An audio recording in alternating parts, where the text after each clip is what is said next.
প্যারাগ্রাফের বিষয়টা যদি আমি বলি, প্যারাগ্রাফ আমরা ছোটবেলা থেকে ক্লাস 6 থেকে পড়ে আসছি, কিন্তু প্যারাগ্রাফ আমরা হচ্ছে যতই ক্লাসে উঠি, যখন বড় ক্লাসে উঠি আমরা প্যারাগ্রাফ দেখি সবার আগে ভয় পাই।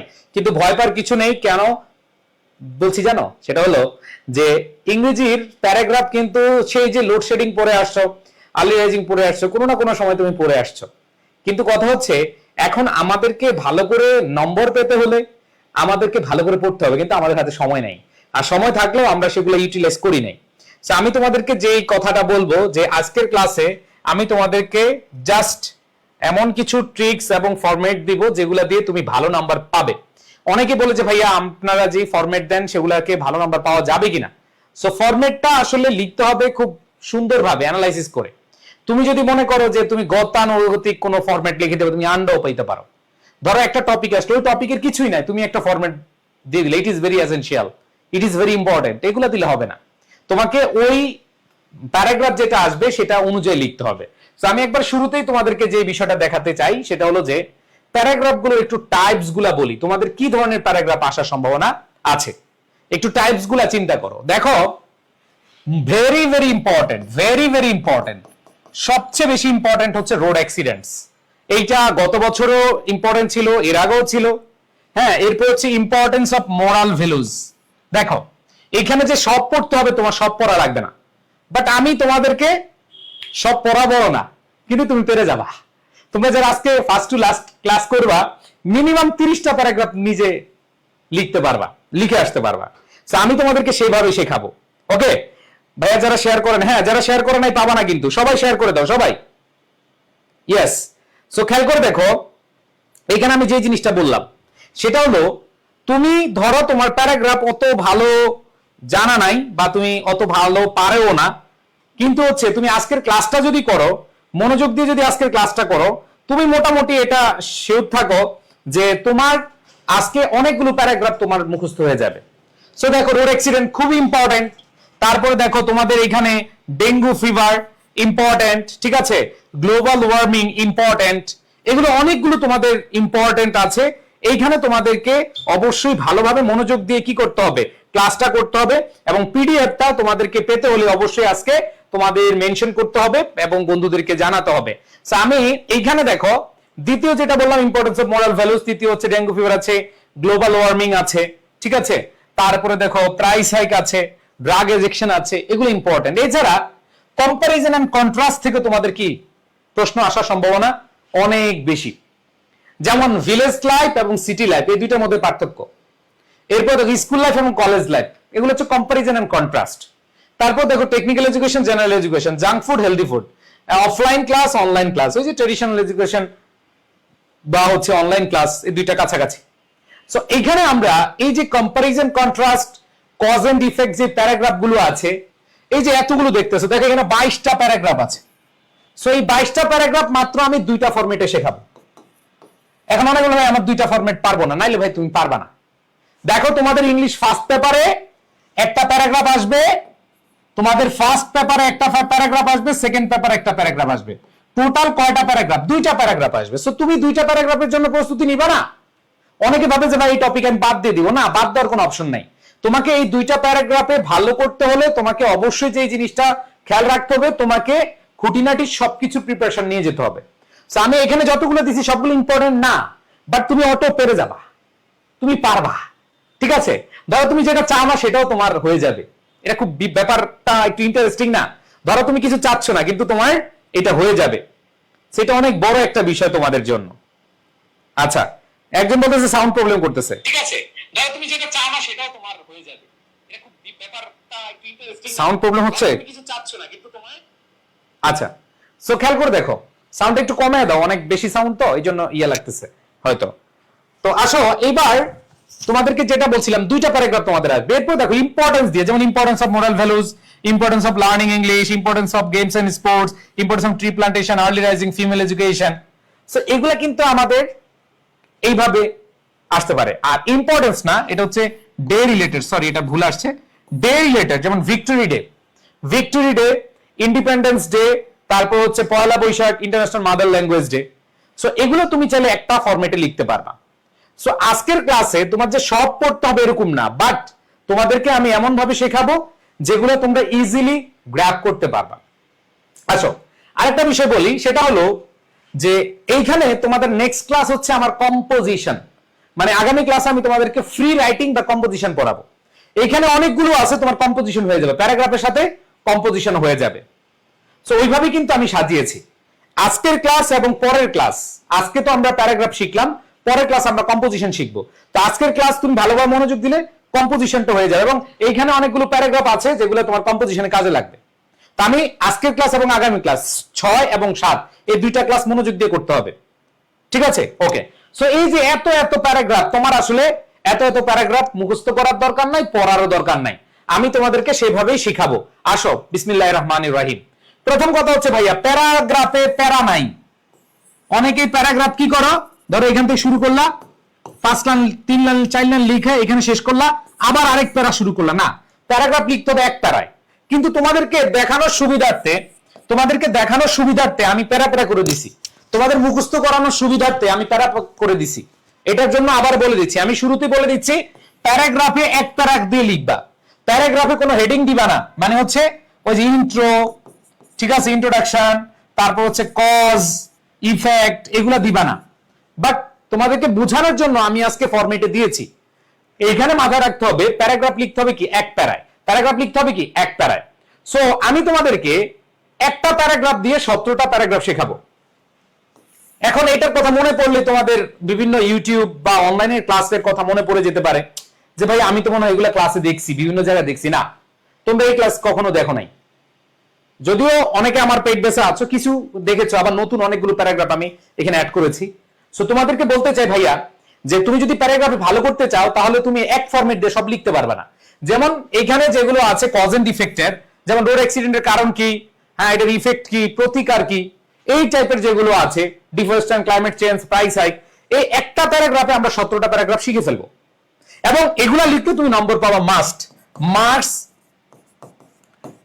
কখনো তুমি 10-এর মধ্যে 9 পাবা, কখনো 8 পাবা, 7 পাবা, এর কম পাবা না ইনশাল্লাহ। সো আমি ধরে রাখবো যে তোমরা ইনশাল্লাহ যদি ভালোভাবে লিখে দিয়ে আসতে পারো, সেখানে তোমরা একটা ভালো মার্ক পাবা। এখন অনেকে বলে ভাইয়া আমাদের তো টপিক সেন্টেন্স দিয়ে লিখতে হয়, যেমন রোড অ্যাক্সিডেন্ট কি, মনে রাখবা যদি কজ এন্ড ইফেক্ট দিয়ে আসে তাহলে এখানে রোড অ্যাক্সিডেন্ট কি বলার দরকার নাই। কারণ তোমাদের দেখো সিলেবাসে লেখা আছে cause and effect. So cause and effect paragraph অথবা লিস্টিং এর ক্ষেত্রে তোমার লাগে, ধরো লিস্টিং প্যারাগ্রাফে অথবা ডেসক্রিপটিভ প্যারাগ্রাফে তোমাদের কি লাগে। কিন্তু এখানে cause and effect, comparison, contrast অথবা কোনো ডে রিলেটেড, হ্যাঁ এখন তুমি যদি বলো বিজয় দিবস কাকে বলে, এটা কি তোমার কি আসলে ব্যাখ্যা করার দরকার আছে?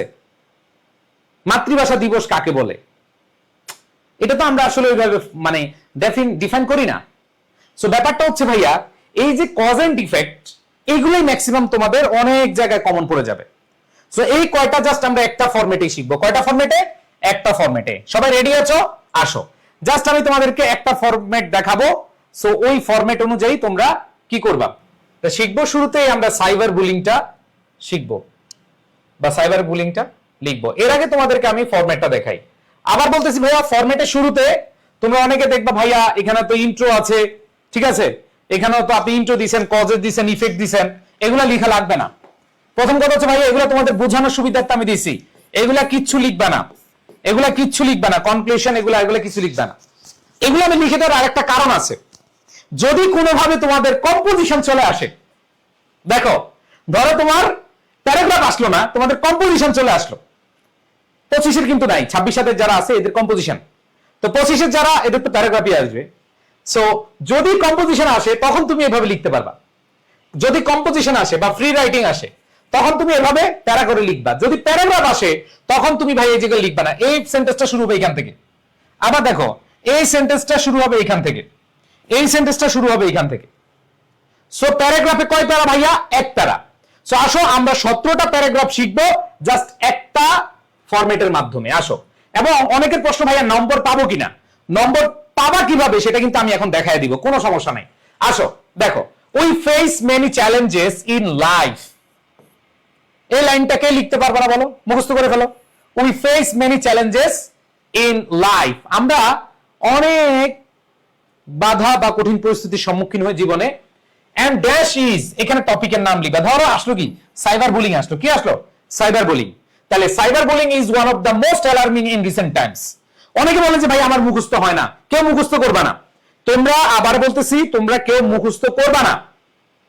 যদি মুখস্থ করো তাহলে ধরা খেয়ে যাবা, যদি মুখস্থ করো তাহলে ধরা খাবা। তোমরা জাস্ট ভাইয়ের যে পিডিএফটা দিব, ভাইয়ের ক্লাসটা করো, তুমি কয়েকটা আমার সাথে পড়তে পড়তে তোমার মুখস্থ হয়ে যাবে। তাহলে প্রথম লাইনটা কি ছিল? We face many challenges in life, dash is one of the most alarming in recent Times. তাহলে এই প্রথম লাইনটা সবাই লিখতে পারবা কিনা বলো তো ভাইয়া? আচ্ছা, সো এখানে এই লাইনটা সবাই লিখতে পারবা? প্রথম লাইনটা, we face many challenges in life and dash is one of the most alarming in recent times. এরপর দেখো, it is now a major concern world wide and in our country, যে এটা বিশ্বব্যাপী, এটা বিশ্বব্যাপী, অনেক বেশি সাউন্ড হচ্ছে, হ্যাঁ এটা বিশ্বব্যাপী অনেক বেশি উদ্বিগ্নতার একটা বিষয়। এরপরে বলছে আমাদের দেশেও ক্রিয়েটিং নিউ প্রবলেমস এভরিডে, এবং এটা প্রতিদিন নতুন নতুন সমস্যা কি করছে? তৈরি করছে। এটা নতুন নতুন সমস্যা কি তৈরি করছে, বুঝতে পারছি? ওকে, সো খেয়াল করে দেখো ভাই আপুরা, যারা তোমরা যারা আগের যে পাঁচটা ক্লাস করেছো, যারা মুখস্থ করতে পারো না, আমি বলতেছি ভাই ক্লাসটা করো আর বাসায় রিডিং করবা, আর কিচ্ছু করা লাগবে না, বুঝাইতে পারছি? ওকে, এবার দেখো, to overcome it we must identify the key reasons behind the issue and eliminate them from the root.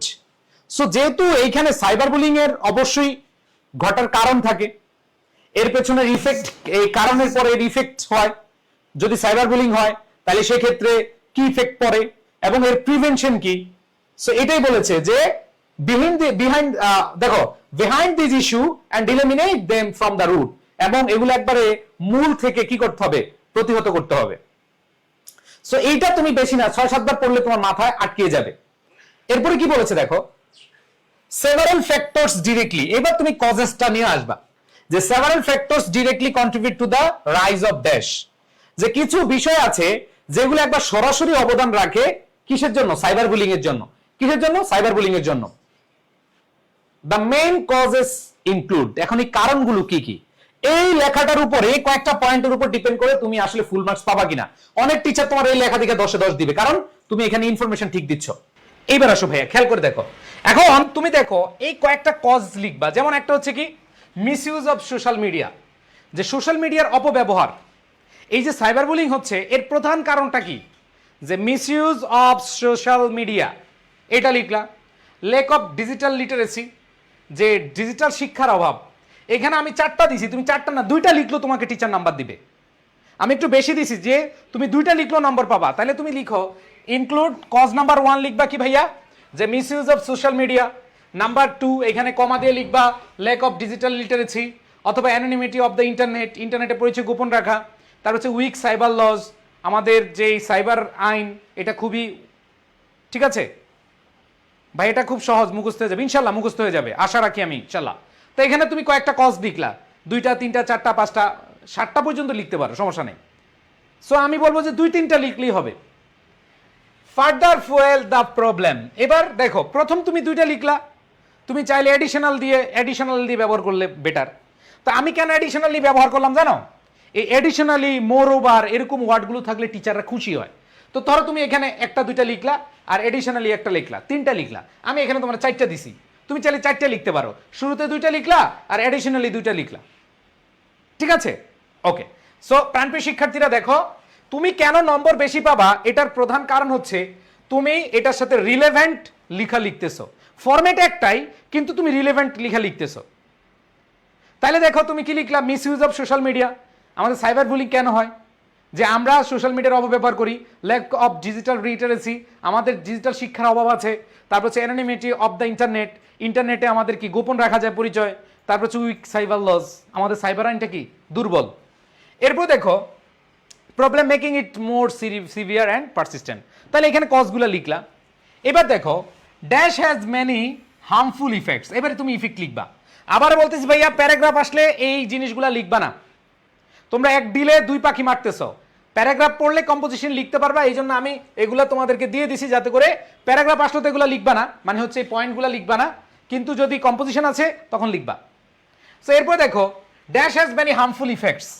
তাহলে এবার টপিকের নামটা দিলা যে cyberbullying has many harmful effects on our lives, it creates numerous complications, এটা অনেক বেশি জটিলতা তৈরি করে। কমপ্লিকেশন অর্থ কি? জটিলতা। কজেস সাফারিং, যেটা দুর্ভোগ ঘটায়। অ্যান্ড ডিসরাপ্ট আওয়ার পিস, আমাদের শান্তি বিঘ্ন করে, ঠিক আছে, বা শান্তি ব্যাহত করে। পিপল ফেস সিরিয়াস ডিফিকাল্টিস, দেখো মানুষ অনেক মারাত্মক জটিলতা মুখোমুখি হয় ডিউ টু দিস ইস্যু, এই ইস্যুর কারণে বা এই সমস্যার কারণে। Which results in problems like effects, এবং ইফেক্টগুলো তুমি কি লিখতে পারো? Mental depression. তাহলে ইফেক্টগুলো লিখো যে এটার কারণে কি হচ্ছে? মেন্টাল ডিপ্রেশন হচ্ছে, অ্যাংজাইটি অ্যান্ড স্ট্রেস হচ্ছে, উদ্বেগ এবং মানসিক চাপ। আজকের ক্লাস যারা শেয়ার করবে না তারা কিন্তু পিডিএফ দেখো, আজকের এটা খুবই কষ্ট হয়েছে, আমি অনেক কষ্ট করে এটা বানাইছি। ওকে ভাইয়া, গ্রামারের একটা শর্ট কোর্স আনেন, এইভাবে পড়িয়ে দিবেন। আচ্ছা আচ্ছা, দেখো তোমাদের 80 মার্কের পড়া কিন্তু আমি পড়াইয়া দিচ্ছি, আর 120 তোমরা ভালোভাবে পড়ো। গ্রামারে তোমাদের 60 মার্ক, গ্রামারে 60 মার্ক, ইংলিশ ফার্স্ট পেপারে 60 মার্ক। সো এই 60-60তে তোমাকে খেলে দিতে হবে। গ্রামারে টার্গেট রাখবা 50, কোনো কথা নাই। 50 মার্ক টার্গেট রাখবা, 50 মার্ক, 50% না, 50 মার্ক সম্ভব, সম্ভব। গ্রামারে 50 পাওয়া সম্ভব ইজিলি, যদি তুমি এখন থেকে সিরিয়াস হও। অনেক বলে ভাই এগুলা বললেন না। আচ্ছা তাই দেখো, mental depression, anxiety and stress, তারপরে সোশ্যাল আইসোলেশন, তারপরে সুইসাইডিয়াল টেন্ডেন্সিস, অনেকে সাইবার বুলিং এর কারণে আত্মহত্যা বা আত্মহত্যা প্রবণতার মধ্যে দিয়ে চলে যায়। সো এখানে দেখো তুমি ইফেক্টগুলো দুই একটা লিখলা।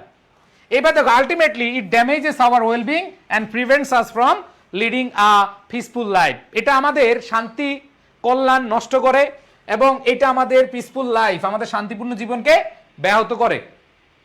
এরপরে দেখো কি বলেছে, প্রিভেনশন, কন্ট্রোলিং ড্যাশ, কন্ট্রোলিং। তাহলে কন্ট্রোলিং কি ভাইয়া? Cyber bullying is tough but possible, যে এটা কন্ট্রোল করা খুব কঠিন বাট সম্ভব। কিভাবে? We should act quickly and take step like prevention লিখলা, ধরো একটা বা দুইটা লিখলা। স্ট্রং প্রাইভেসি সেটিং, তুমি প্রাইভেসি সেটিং স্ট্রং করো। তারপর রিপোর্টিং অ্যাবিউসিভ অ্যাকাউন্টস, ধরো তোমাকে কেউ ডিস্টার্ব করছে, তুমি রিপোর্ট করো, ফেসবুকে বা মেটাতে তুমি রিপোর্ট করতে পারো। এরপর দেখো প্যাটার্নাল সুপারভিশন, বাবা মা তদারকি থাকতে হবে, ঠিক আছে। তুমি এদিক সেদিক চলে যাবা, বাবা মা তোমাকে দেখবে না, তাহলে তো সমস্যা আছে, ঠিক আছে। ভাইয়া একটা শর্ট কোর্স আনেন। আচ্ছা আসো। সো এরপরে খেয়াল করে দেখো, strict law enforcement, strict law enforcement, এখানে তোমার কি রাখতে হবে? যে কঠোর আইন প্রয়োগ করতে হবে। সো এইখানে ভাইয়া তুমি 2-4টা লিখবা। এখন আমাকে বলো তুমি লিখার পরে কি দাঁড়াইলো? ধরো তুমি লিখলা steps like strong privacy setting, এরপর কমা দিয়ে লিখলা রিপোর্টিং অ্যাবিউসিভ অ্যাকাউন্টস, ঠিক আছে। এরপরে লিখলা প্যাটার্নাল সুপারভিশন অথবা স্ট্রিক্ট ল এনফোর্সমেন্ট। এগুলো লিখলে তোমার সুন্দর হয়ে যায় না? এরপর raise awareness and follow proper plan. এরপর হচ্ছে by knowing the causes and acting fast we can reduce and dash we can reduce cyberbullying and solve it step by step. এখন বলো টিচার নাম্বার দিবে কিনা? বলো এটা লিখলে শিক্ষক নম্বর দিবে কিনা? তোমাদের কাছে আমি মতামত শুনবো। বলো এইভাবে লিখলে তুমি নম্বর পাবা কিনা? তোমরা নিজেরাই বলো ভাইয়া, চান এইভাবে লিখলে টিচার নাম্বার দিবে কিনা? ভাইয়া পুরা আমার প্রাণপ্রিয় শিক্ষার্থীরা বলো পাবা কিনা?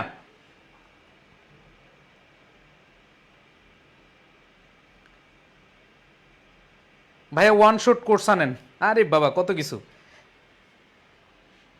দেখো আমি তোমাদেরকে বলি যে তোমরা এখানে যারা আছো বলো তো এইখানে এইভাবে লিখলে নম্বর তোমরা পাবা না ভাইয়া? ইনশাল্লাহ আমি তোমাদের বলছি, ইনশাল্লাহ তোমরা নম্বর পাবা, দিবে, নাম্বার দিবে। আসো একটা শেষ, আমরা এই ফরম্যাটে সব লিখবো। সো দেখো আমরা এই ফরম্যাটেই সবগুলো লিখবে। এই যে বসায় দিলাম, we face many cyber bullying দিলাম। দেখো এই যে যেগুলো পড়াইছি এগুলো খালি বসায় দিলাম। দেখো দেখো, we face many challenges in life and cyberbullying is one of the most alarming in recent times. It is now a major concern worldwide and in our country. তোমরা আমার ক্লাস করতে করতে মুখস্থ করে ফেলবা। তুমি শিওর থাকো, তুমি যদি আজকে ক্লাস মনোযোগ দাও তুমি এমনিই পারবা ইনশাআল্লাহ।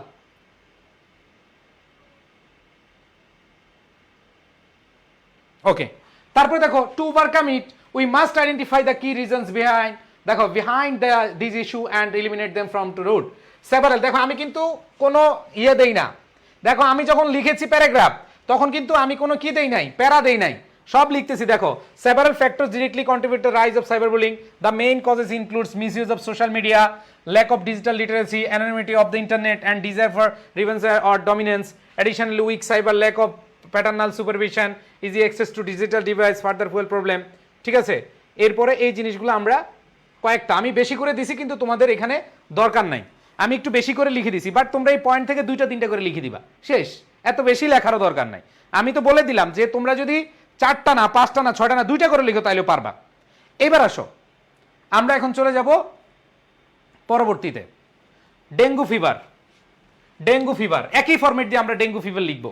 আসো, একটা জিনিস দিয়ে আমরা ডেঙ্গু ফিভার লিখবো। তাহলে দেখো, we face many challenges in life and dash is one of the most alarming in recent Times. দেখো, এই যে দেখো ডেঙ্গু, আমাদের যে ডেঙ্গুর ইফেক্ট, ডেঙ্গু কেন হয়, ডেঙ্গুর প্রভাব কি, এবং ডেঙ্গু কিভাবে আমরা প্রতিরোধ করতে পারি, এই জিনিসটা আমরা লিখবো। তাহলে এখানে দেখো সেম জিনিসই থাকবে, তুমি খালি কজ লিখবা। যেমন দেখো, এডিস মসকিটো বাইটস, এটা কেন ঘটে, কারণ হচ্ছে এডিস মশা কামড়ায়। তাই দেখো, এডিস মসকিটো বাইটস, তাহলে এটা কমা দিয়ে লিখলা। এরপর লিখলা স্ট্যাগনেন্ট ক্লিন ওয়াটার, জমে থাকা পানি, দেখবা যে পানি জমলে মশা হয়, পানি জমলে মশা হয়, ছোট ছোট মশা, ঠিক আছে। এরপর দেখো ল্যাক অফ ক্লিনলিনেস, পরিষ্কার পরিচ্ছন্নতার অভাব, এজন্য কি হয়, ডেঙ্গু হয়। তারপর দেখো আনকভার্ড ওয়াটার পটস, খালি মানে পানির পাত্রতে পানি আছে কিন্তু সেটা খোলা। সো এগুলাতে আসলে কি হয়, এখানে তোমার এই 2-3টা কজ তুমি লিখবা। প্রথম লিখলা 2টা, এডিশনাল দিয়ে দেখলা 2টা, অথবা প্রথম 3টা এডিশনালি একটা লিখলা, অথবা প্রথমে একটা পরে একটা এডিশনালি দিয়ে লিখলা। তোমার যদি 4টার মধ্যে 4টা মনে না থাকে, আরে ভাই ডেঙ্গু জ্বরের কারণ এটা তো সবাই জানো, তাই না? এখানে যারা আছো ভাই, প্যারাগ্রাফ তো ছোট হয়ে যায়, কি বলে রে ভাই, তোমাদের আসবে 150 ওয়ার্ড, এখানে আছে প্রায় 200-250, তোমরা ছোট করবে আরো, এর চেয়ে আর বড় লিখার দরকার নাই। অনেকে ভাবো যে কি করবা, যে তোমরা যত বেশি লিখবা তত বেশি টিচার নাম্বার দিবে, না, এখন আর এই দুনিয়া নাই, পেজ গুনে গুনে তোমাদের নাম্বার দেওয়ার সুযোগ কমে গেছে। আচ্ছা, তোমাদের এখানে কারা কারা সায়েন্সের আছো, ফিজিক্স ওয়ার্কশপ শুরু হবে 15 তারিখ থেকে, কারা কারা সায়েন্সের আছো বলো তো? তারা হচ্ছে আমাদের দেখো টেলিগ্রাম গ্রুপ আছে, ওইখানে ভাই বাংলা নিবেন, হ্যাঁ বাংলাও নিব। তাহলে দেখো কজগুলো লিখলা। এরপর দেখো dash has many harmful effects on our lives, it creates numerous complication, causes suffering, deserves peace. এবার তুমি ইফেক্ট লিখবা। দেখো ইফেক্ট কি, হাই ফিভার এন্ড হেডেক, তীব্র জ্বর ও মাথা ব্যথা হয়। দেখবা যাদের ডেঙ্গু জ্বর হয়েছে অনেক কি হয়, তাহলে হাই ফিভার অ্যান্ড হেডেক, তীব্র জ্বর ও মাথা ব্যথা থাকে। পেইন বিহাইন্ড দ্য আইজ, চোখের পেছনে ব্যথা হয়, এখানে ব্যথা হয়, বুঝছো? এরপরে দেখো কি হয়, স্কিন র্যাশেস, যে র্যাশ হয়, লাল দাগ হয়, হ্যাঁ স্কিন লাল দাগ হয়ে যায়। এরপরে তুমি লিখতে পারো যে এখানে রিস্ক অফ ডেথ, অনেক সময় কি হয়ে যায়, সিভিয়ার কেজে মারা যায়, তাহলে এটা হচ্ছে প্রভাব। এবার তুমি প্রতিকার লিখবা। যেমন দেখো প্রতিকার কি, controlling dash is tough but possible, we should act quickly, take step like prevention. এখন প্রিভেনশনগুলো লিখবা। তাহলে দেখো ইউজিং মসকিটো নেটস, যে মশার দেখো ওই মশার জাল বা মশারি টাঙ্গাতে হবে, মশারি ব্যবহার করা। ক্লিনিং সারাউন্ডিংস, আশেপাশে সব কিছু ক্লিন করতে হবে। মনে রাখবে কজ এবং প্রিভেনশন কাছাকাছি, এই কজ কারণ এবং প্রতিরোধ এই 2টা কাছাকাছি, মানে এটা যা হবে এইটাই তুমি কাছাকাছি। যেমন ওইখানে বলছে এডিস মশা কামড়ায়, তার মানে তোমার মশারি টাঙ্গাইতে হবে। এরপর দেখো ক্লিনিং সারাউন্ডিংস, চারপাশ পরিষ্কার করতে হবে। তারপর দেখো ডেস্ট্রয়িং মসকিটো ব্রিডিং সাইটস, মানে যেখানে যেখানে মশা হইতে পারে, প্রজনন হইতে পারে, সেখানে তোমার কি করতে হবে, পরিষ্কার করে নিতে হবে। এরপরে বলেছে রেজিং পাবলিক অ্যাওয়ারনেস, তো এখানে দেখো রেজ অ্যাওয়ারনেস যেহেতু আছে, তোমার আর লাস্টেটা লেখার দরকার নেই। সো তুমি নিজেই বুঝবা কোনটা লিখতে হবে কোনটা লিখতে হবে না। সো এখানে যদি এইভাবে লিখো, বলো এই পয়েন্টগুলো যদি দিয়ে তোমাকে লিখতে বলে বা লিখো, তুমি নাম্বার পাবা না ভাইয়া? তাহলে ডেঙ্গু ফিভার পারবা কিনা বলো, ডেঙ্গু ফিভার পারবা কিনা? একটা ফরম্যাটেই তোমাদের 17টা শেষ। এখন আসো, আর অনেকে তোমাকে শিখাবে সবগুলোর জন্য একটা আন্ডা পাবা, সবগুলোর জন্য একটা লেখা যাবে না। তোমরা অনেকেই বলো ভাই এতগুলো ফরম্যাট, আমি প্রত্যেকটা 2টা-3টা করে ফরম্যাট দিছি, রিপোর্ট রাইটিং বলো 2টা-3টা, তারপর হচ্ছে সবগুলা দিছি। এখন এগুলো নাকি তোমাদের চাপ, ভাই তাইলে তোমার আর পড়াশোনা করার দরকার নাই। তুমি যদি একটা ফরম্যাট দিয়ে পাস করতে চাও, ভালো করতে চাও, তুমি পারবা না। এত তো স্টুডেন্ট ফেল করছে কেন, গত বছর 38 জন ফেল করছে প্রতি 100 জনে। তাহলে তুমি ভাই পড়াশোনা না করলে এবার পাস করবা না। এখনো সিরিয়াস হও, ফাইজলামি করো না, ভাইবো না যে ভাইয়া আরো সহজভাবে দেন, আর সহজভাবে না, সহজভাবে দিব, তুমি মুখস্থ করবা, লিখবাও, নম্বর পাবা না, তো লাভ কি? ওটা তো কোনো লাভ হবে না, তাই না? সো এবার আসো ডেঙ্গু ফিভার বাদ দিয়ে আমরা যদি আরেকটা পড়ি, ডেঙ্গু ফিভার গেল, এবং ডেঙ্গু ফিভার কিভাবে, এই যে তোমাদেরকে লিখে দিলাম, এটাও লিখে দিলাম। এবার আসো তোমাদের গ্লোবাল ওয়ার্মিং খুব ইম্পর্টেন্ট, সো আমরা এই ফরম্যাটে লিখবো, সেম জিনিস। So we face many challenges in life, হ্যাঁ, dash is one of the alarming recent time is now major concern world wide, একই জিনিস লিখবা। এরপরে কজ লিখবা, ধরো এই গ্লোবাল ওয়ার্মিং এর প্রথম যে কারণটা সেটা হচ্ছে গ্রিন হাউস ইফেক্ট। স্বাভাবিকভাবে গ্লোবাল ওয়ার্মিং, ক্লাইমেট চেঞ্জ, এগুলো হচ্ছে কি, দেখো গ্রিন হাউস ইফেক্ট, তাহলে বসায় দাও কজ নাম্বার 1-এ। এবার কমা দিয়ে লিখো ডিফরেস্টেশন, বৃক্ষ নিধন, গাছপালা কাটা। এই যে গ্লোবাল ওয়ার্মিং হচ্ছে, বিশ্ব উষ্ণায়ন হচ্ছে, এর পেছনের আরেকটা কারণ হচ্ছে ডিফরেস্টেশন, বন উজাড় বা গাছ কাটা। এরপরে দেখো 3 নম্বরে তুমি বসাবা যে তুমি বার্নিং অফ ফসিল ফুয়েলস, জীবাশ্ম জ্বালানি পুরানো। এরপরে তুমি লিখতে পারো এডিশনালি, তুমি 4টা-5টা অনেক, আমি বলবো যে 2টা-3টা লিখলে হবে, ঠিক আছে? এরপর দেখো র্যাপিড ইন্ডাস্ট্রিয়ালাইজেশন, দ্রুত শিল্পায়নের কারণে গাছপালা কাটতে হচ্ছে এবং সেখানে তোমার কি ওয়ার্মটা বা ওয়ার্মিং হচ্ছে। সো এখানে তুমি কজ লিখলে, এবার দেখো একই কথা, দেখো একই জিনিস, এবার তুমি ইফেক্টস গুলা লিখবা। কোনো চেঞ্জ আছে ফরম্যাটে? কোনো চেঞ্জ আছে ফরম্যাটে? চেঞ্জ নাই। এখন আসো, এই যে গ্লোবাল ওয়ার্মিং হচ্ছে, এটার কারণে কি কি ক্ষতি হচ্ছে, প্রভাবটা কি, সেটা আমরা দেখবো। যেমন দেখো রাইজিং সি লেভেল, সমুদ্রপৃষ্ঠ উচ্চতা বৃদ্ধি পায়, সমুদ্রপৃষ্ঠ রাইজিং সি লেভেলস, দেখো rising sea levels, rising sea levels মানে কি, সমুদ্রপৃষ্ঠের উচ্চতা বৃদ্ধি পাওয়া, তার মানে পানি বাড়ে, নদী ভাঙ্গন হয়। তারপরে দেখো মেল্টিং অফ পোলার আইস, মেরু অঞ্চলে বরফ গলে যায়, মেল্ট মানে কি হয়, গলে যায়, বরফ গলে যায়, কি পোলার আইস। মেরু অঞ্চল, মেরু অঞ্চলের বরফকে বলা হয় পোলার আইস, পোলার আইস। তো এই পোলার আইস কি হচ্ছে, বরফ গলে যায়। ফ্রিকুয়েন্ট ন্যাচারাল ডিজাস্টার, ঘন ঘন প্রাকৃতিক দুর্যোগ হয়। আমাদের এই পৃথিবীতে পানি অনেক বেশি, যদি আরো পানি বেড়ে যায় তাহলে এটা আমাদের জন্য ক্ষতি হয়ে যায়। ওকে, এরপরে দেখো threat to human health and wild life, যে জনস্বাস্থ্য এবং বন্যপ্রাণীর জন্য এটা হুমকি হয়ে যায়। জনস্বাস্থ্য এবং যেই প্রাণী আছে তাদের কি হয়ে যায়, হুমকির সম্মুখীন হয়, তারা কি হুমকির সম্মুখীন হয়। ভাইয়া এই প্যারাগ্রাফ দিয়ে সমস্যা সংক্রান্ত লেখা যাবে? ভাই তোমাদেরকে বলি, এই যতগুলো প্যারাগ্রাফ, 70টা প্যারাগ্রাফের বাইরে কিছু লিখতে যায়ও না। যদি আসে, যদি সমস্যা সংক্রান্ত আসে তাহলে এইভাবে লিখবা, কেন হয়, কি কি, এই কারণগুলো তোমার 2-1টা লিখে দিতে হবে, নাহলে কিন্তু নাম্বার পাবা না। ধরো তুমি এখান থেকে দেখে দেখে ফরম্যাট লিখে নাম্বার পাবা না, কিন্তু এখানে তোমার 2-1টা জিনিস দিয়ে দিতে হবে, ঠিক আছে? বা ফিজিক্স ওয়ার্কশপ 15 তারিখ থেকে ফিজিক্স ওয়ার্কশপ, ওকে, যারা শেয়ার করেছো পিডিএফ পাবা। এবার আসো ইফেক্টগুলা কি আমরা দেখলাম, এবার হচ্ছে প্রতিকার কি। দেখো প্রতিকার কি হইতে, প্ল্যান্টিং মোর ট্রিজ। ওই যে বললাম যে কজের সাথে প্রিভেনশনের একটা সম্পর্ক আছে, এখানে বলেছে ডিফরেস্টেশন আর এখানে বলছে প্ল্যান্টিং মোর ট্রিজ, যে অনেক গাছপালা কি করতে হবে, লাগাতে হবে। ইউজিং রিনিউয়েবল এনার্জি, নবায়নযোগ্য জ্বালানি ব্যবহার করতে হবে। রিডিউসিং কার্বন ইমিশনস, যে কার্বন নিঃসরণ কমানো। ক্রিয়েটিং ইন্টারন্যাশনাল অ্যাওয়ারনেস, আন্তর্জাতিক সচেতনতা বৃদ্ধি করা। এখন কেন ইন্টারন্যাশনাল অ্যাওয়ারনেস হবে, এর কারণ হচ্ছে এটা হচ্ছে গ্লোবাল, এটা গ্লোবাল, এটা দেশের ইস্যুরা, এটা বিশ্বের, সেই জন্য ইন্টারন্যাশনাল অ্যাওয়ারনেস হবে। বুঝাইতে পারছি ভাইয়া? ওকে, সো আসো এরকম আরো কিছু আমরা যদি দেখি, সেটা আমি তোমাদেরকে বসায় দিছি যে কি কি লিখতে হবে। এখন আসো যদি আমি তোমাদেরকে বলি যে লোডশেডিং, দেখো লোডশেডিং, লোডশেডিং স্কুল লাইফে পড়ো নাই এরকম কেউ আসো, জীবনও পড়ো নাই, বলো লোডশেডিং পড়ো নাই এরকম কেউ আসো তোমাদের মধ্যে? কেউ আসো যে ভাই লোডশেডিং এটা জীবনও পড়ি নাই? আমার বিশ্বাস হয় না যে এখানে কেউ আছো যে লোডশেডিং এটা তোমরা কোনোভাবে পড়ো নাই। দেখো, সো লোডশেডিং কেন হয়, এর প্রভাব কি এবং এর প্রতিকার কি। সো লোডশেডিং প্রধানত কেন হয়, শর্টেজ অফ ইলেকট্রিসিটি প্রোডাকশন।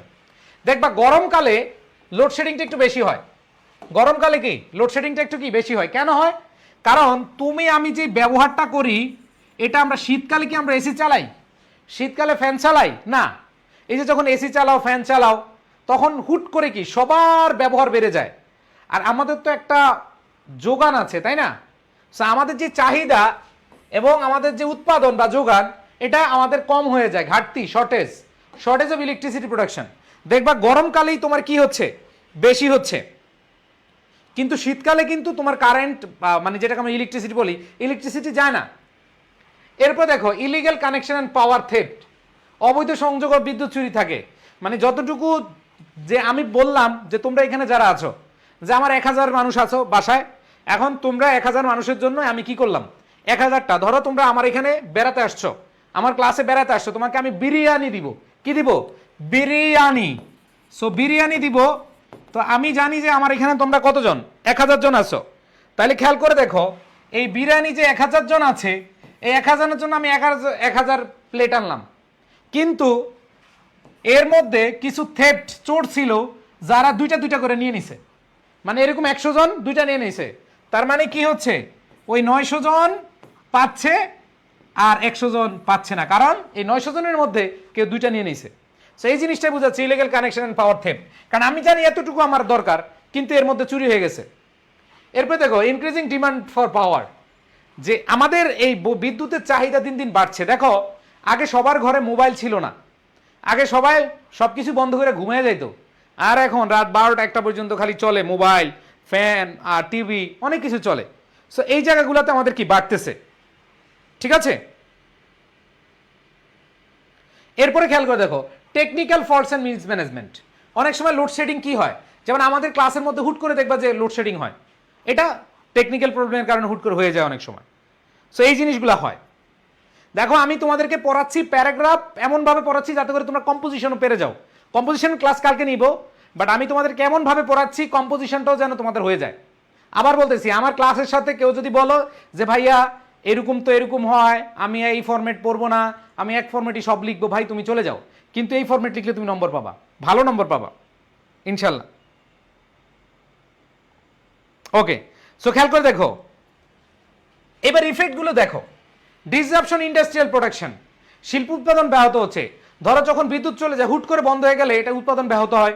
তারপরে suffering of student during exams, বিশেষ করে বিদ্যুৎ না থাকলে যদি ধরো তুমি কক্ষতে পরীক্ষা দাও, অনেকের চোখে সমস্যা, অনেকের দেখা যাচ্ছে গরম অনেক বেশি, তো এখানে ক্লাসে বা তুমি যে ক্লাসরুমে বসে পরীক্ষা দাও এটা হয়।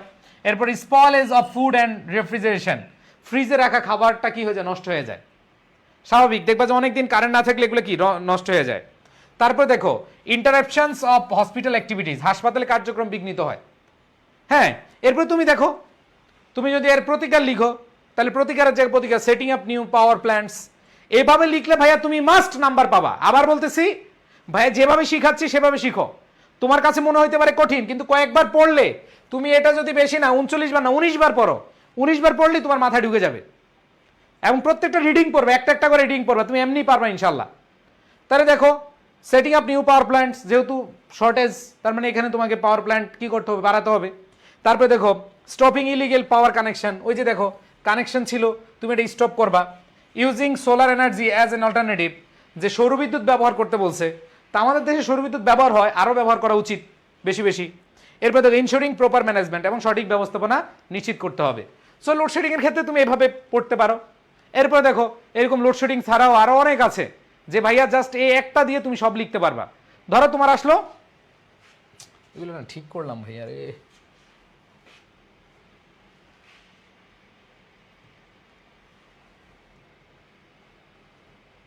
ধরো রোড অ্যাক্সিডেন্ট, খুবই ইম্পর্টেন্ট ভাইয়া, রোড অ্যাক্সিডেন্ট, রোড অ্যাক্সিডেন্ট খুবই ইম্পর্টেন্ট একটা প্যারাগ্রাফ। সো রোড অ্যাক্সিডেন্ট কেন হয়, এর প্রভাব কি হয় এবং এর প্রতিকার কি, এগুলো আমরা সব জানি। রোড অ্যাক্সিডেন্ট, সো এটা কেন হয়, তুমি কজ ড্রাইভার, রেকলেস ড্রাইভিং, ঠিক আছে, তারপর হচ্ছে আনস্কিল ড্রাইভার্স, যে রোড অ্যাক্সিডেন্ট কেন হয়, তুমি বেপরোয়া, বেপরোয়া যদি কি চালাইতে থাকো, উল্টাপাল্টা চালাও। এরপর দেখো আনস্কিল ড্রাইভার্স, অনেক অদক্ষ চালক, এই যে আমাদের দেখলাম যে কয়েকদিন আগে ঘাটে হচ্ছে লঞ্চ ফেরিঘাটে বাস পড়ে গেছে, তো সেখানে আমরা দেখেছি যে যে হচ্ছে এটা করতে গেছে সে হেল্পার ছিল। সো এই যে দেখো অদক্ষ ড্রাইভার বা চালক। এবার দেখো ওভার স্পিডিং, অতিরিক্ত গতি ছিল, অতিরিক্ত গতি থাকার কারণে রোড অ্যাক্সিডেন্ট হয়। পুয়ার রোড কন্ডিশন, রাস্তার অবস্থা একবারে পুরোই খারাপ। এরপর হচ্ছে violation of traffic rules, traffic আইন ভঙ্গ করা, বলে এখানে 40 স্পিডে চালাবা, চালায় হচ্ছে 80-তে। সো এই কারণগুলা ভাই তুমি কি নতুন শুনছো, এই কারণগুলা কি তুমি নতুন শুনছো? নতুন শুনো নাই, তার মানে তুমি কারণ বসিয়ে দিবা। এবার ইফেক্টগুলা কি?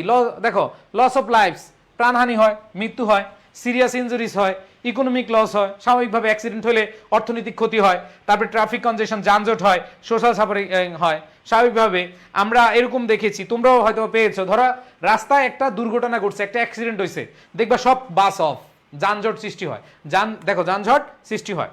এরপর দেখো প্রতিকার কি? Strict traffic laws. এই যে এটার সাথে দেখো, আমি বলছি কজ এবং প্রিভেনশনের সাথে একটু মিল থাকবে। স্ট্রিক্ট ট্রাফিক লজ, তারপরে প্রপার ড্রাইভার ট্রেনিং। দেখো আনস্কিল ড্রাইভার, এখানে কি লিখলা? Proper driver training. তারপরে দেখো ওভার স্পিডিং, তুমি লিখবে স্পিড কন্ট্রোল অ্যান্ড মনিটরিং। আবার দেখো পুয়ার রোড কন্ডিশন, তার মানে ডেভেলপমেন্ট অফ রোড।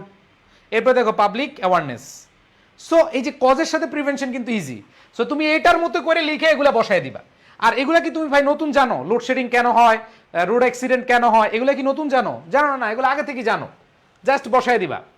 এরপর দেখো তোমাদেরকে এগুলো দেখা, এগুলো আশা করি মানে না পড়াইলেও চলবে। যেমন ফুড অ্যাডাল্টারেশন।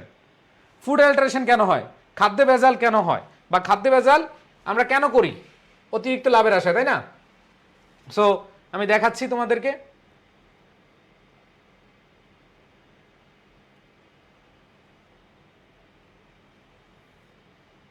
দেখো, সো খাদ্য ভেজালের কারণগুলো একটু যদি তুমি দেখো কি কি হতে পারে। প্রথম কথা হচ্ছে ভাইয়া, এর কারণটা হচ্ছে, হ্যাঁ দেখো কারণটা হচ্ছে হায়ার প্রফিট, অতিরিক্ত মুনাফা করতে চায়। খাদ্য ভেজাল দিয়ে অতিরিক্ত কি মুনাফা করতে চায়। তারপরে দেখো ল্যাক অফ স্ট্রিক্ট লস, আইনের অভাব, কঠোর আইনের অভাব, poor monitoring system, high demand for low cost food, কম খরচে উচ্চ খাদ্য চাহিদা। ঠিক আছে, এরপর হচ্ছে ল্যাক অফ কনজিউমার অ্যাওয়ারনেস, ভোক্তারা তো অ্যাওয়ার না। ধরো একটা পানি কিনতেছে, পানি ডেটটাই দেখে না। একটা জুস কিনতেছে, হ্যাঁ ইয়ে করতেছে না, ডেটটা দেখতেছে না। এবং এর ইফেক্ট কি হয়? Serious health issues. আমাদের মধ্যে অনেকে আছে পড়তে জানতে পারে না, কি করে? ওই যে ধরো কেউ একজন একটা প্রোডাক্ট কিনছে, দোকানদার, এখন দেখলো এটার কি মেয়াদ শেষ, এখন এটা যদি মানে না খাওয়াইতে পারে তাহলে তো তার লস, তো প্রফিটের জন্য করে, এর কারণে সিরিয়াস হেলথ ইস্যুস হয়। এরপর দেখো ফুড পয়জনিং হয়, উইক ইমিউনি সিস্টেম হয়, loss of nutritional value, increase medical expenses. So এগুলো হচ্ছে প্রভাব পড়ে। আর এদের প্রতিকার যদি বলো, ইমপ্লিমেন্টিং স্ট্রিক্ট ফুড লস, কঠোর খাদ্য আইন প্রণয়ন, strengthening monitoring system, public awareness বাড়াতে হবে, encouraging organic food and production. তারপর হচ্ছে প্যানালাইজিং ফুড অ্যাডাল্টারেটস, যারা এই খাদ্যে ভেজাল করায় তাদেরকে শাস্তি দিতে হবে। সো এই জিনিসগুলো ভাই তুমি যদি লিখো, তুমি নম্বর পাবা না কেন বলো? একটা জিনিস তুমি ঠিক রেখে বাকিগুলা লিখতে থাকো, বাকিগুলা লিখতে থাকো। ওকে, আচ্ছা ভাইয়া, হ্যাঁ একটু খেয়াল করে দেখো ভাইয়া, একটু মনোযোগ দাও। অনেকে বলতেছে পিডিএফ কোথায় পাবো, যারা শেয়ার করেছে পিডিএফ পেয়ে যাবে জায়গা মতো। এবার দেখো প্রাইস হাইক, ওরে বাবা রে বাবা, খুবই ইম্পর্টেন্ট। এগুলো না ঠিক করলাম রে ভাই। আচ্ছা এই বলো, দ্রব্যমূল্যের ঊর্ধ্বগতির কারণগুলো কি বলো?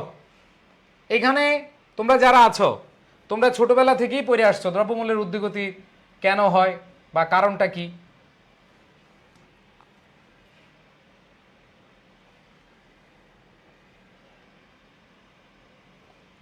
আচ্ছা আমরা একটু দেখি। দেখো এই একটা ফরম্যাট দিয়ে তুমি হচ্ছে প্রাইস হাইকের কারণগুলো একটু জানবা, কজ ইফেক্ট অ্যান্ড প্রিভেনশন লিখলে তুমি নাম্বার পাইবা। দেখো যখন ডিমান্ড বেড়ে যায় তখন প্রাইস বেড়ে যায়। দেখো তোমরা অনেকে দেখবা আমাদের আই এডুকেশনের কোর্সে একটু দাম বেশি, আমাদের পেইড কোর্সের দাম একটু বেশি থাকে। সো এটা হচ্ছে ডিমান্ড বেড়ে গেছে না, আমরা যে জিনিসটা দেখি যে আমরা আসলে ভালো সার্ভিস দিলে এই জিনিসগুলো হয়, কোর্সের ক্ষেত্রে এটা হয়। বাট এখানে তোমাদেরকে বলবো দ্রব্যের ক্ষেত্রে যেটা হয়, যখন দেখবা যে তেল নাই তেল নাই তেল নাই, তেল পাচ্ছে না, তেলের দাম বাড়ানোর জন্য কি একটা সিন্ডিকেট দাঁড়ায় থাকে। এরপর দেখো সাপ্লাই চেইন ডিসরাপ্ট, যারা সাপ্লাই করে এদের মধ্যে একটা বিঘ্নিত একটা জটিলতা তৈরি হয়। এরপর হচ্ছে মুদ্রাস্ফীতি, তার মানে হচ্ছে তোমার টাকার ভ্যালু কমে গেল কিন্তু প্রোডাকশন বা প্রোডাক্টের দাম বেড়ে যায়, এটা হচ্ছে মুদ্রাস্ফীতি। ন্যাচারাল ডিজাস্টার, প্রাকৃতিক দুর্যোগের কারণে কি হয়? এই প্রাইস হাইক হয়।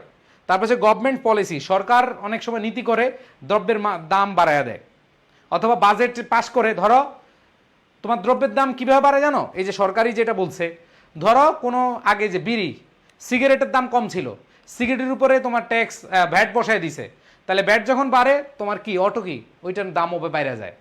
এরপর দেখো ইফেক্টস রিডিউস পারচেসিং পাওয়ার, এবং যখন দামটা বেড়ে যায় তখন আমরা পারচেসটা কম করি।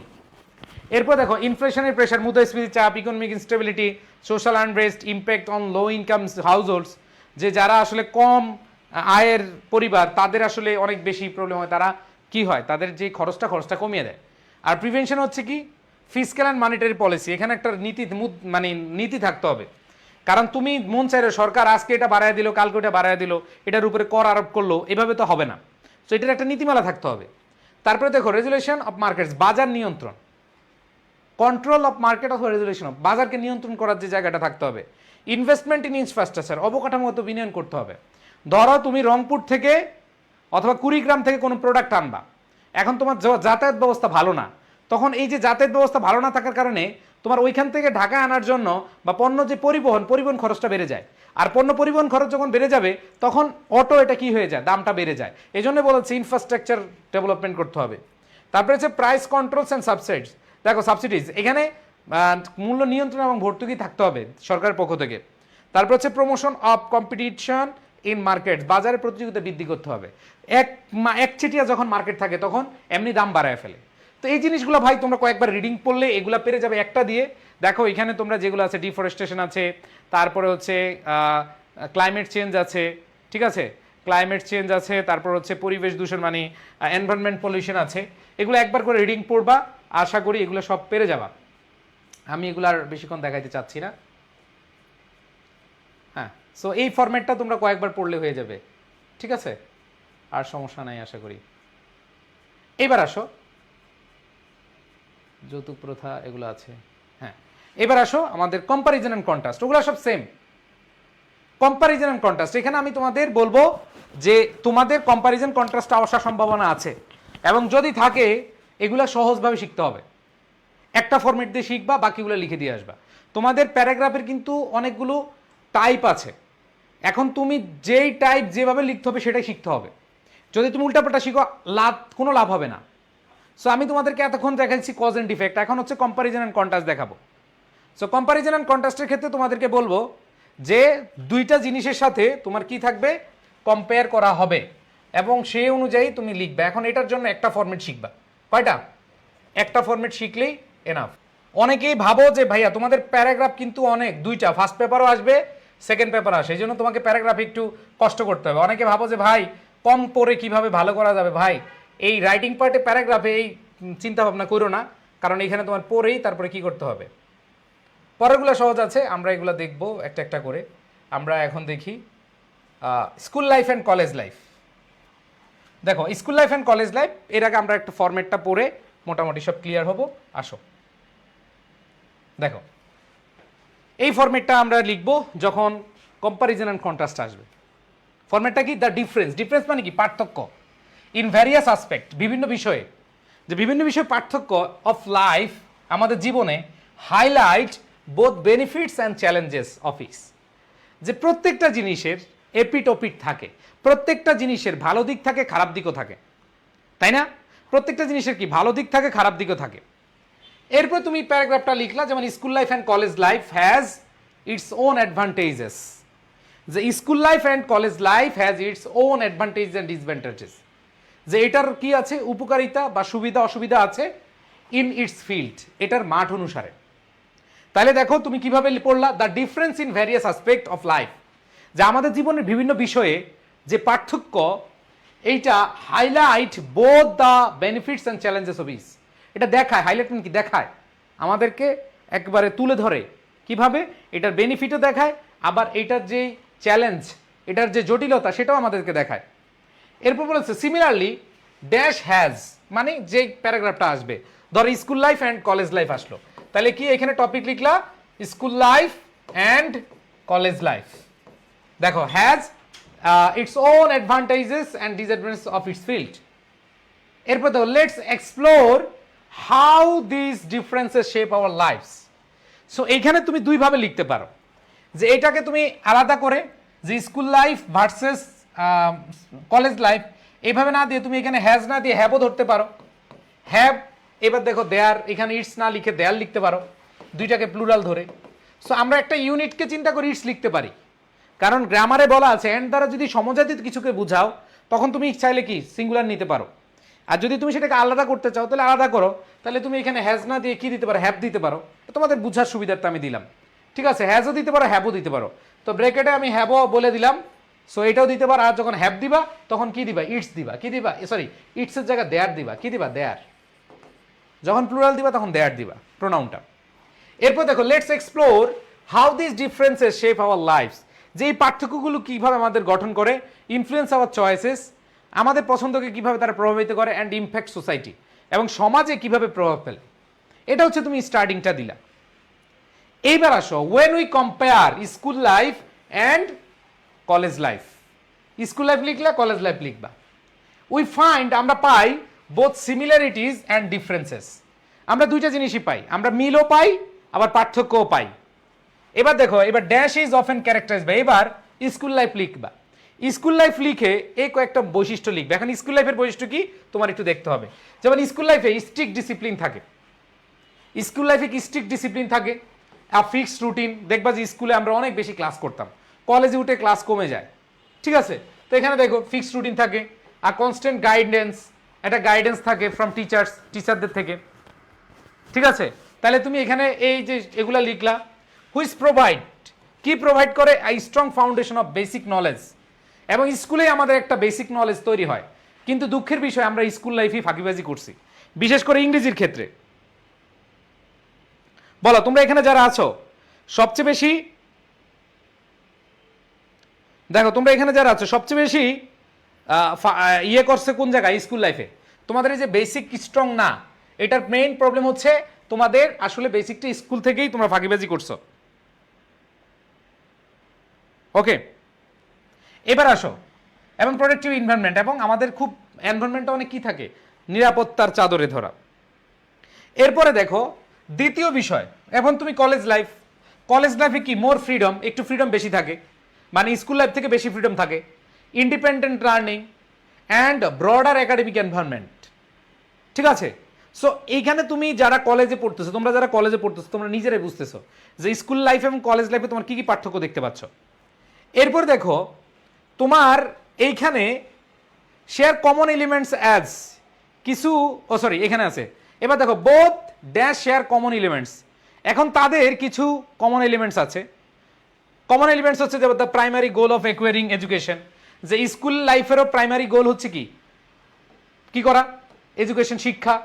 বিল্ডিং ক্যারেক্টার, তোমার চরিত্র গঠনে সহায়তা করা, and shaping I students future, একটা শিক্ষার্থীর ভবিষ্যৎ বিনির্মাণ বা গঠনে সহায়তা করে, দুজনের কমন। তার মানে দেখো খুব সহজ হিসাব, যখন যে এরকম ডিফারেন্স আসবে বা কম্প্যারিজন কন্ট্রাস্ট আসবে তখন তুমি দুইটা আলাদা পার্থক্য লিখবা, এবং দুইটার কিছু মেইন কমন কিছু গোল আছে ওই গোলগুলো লিখবা।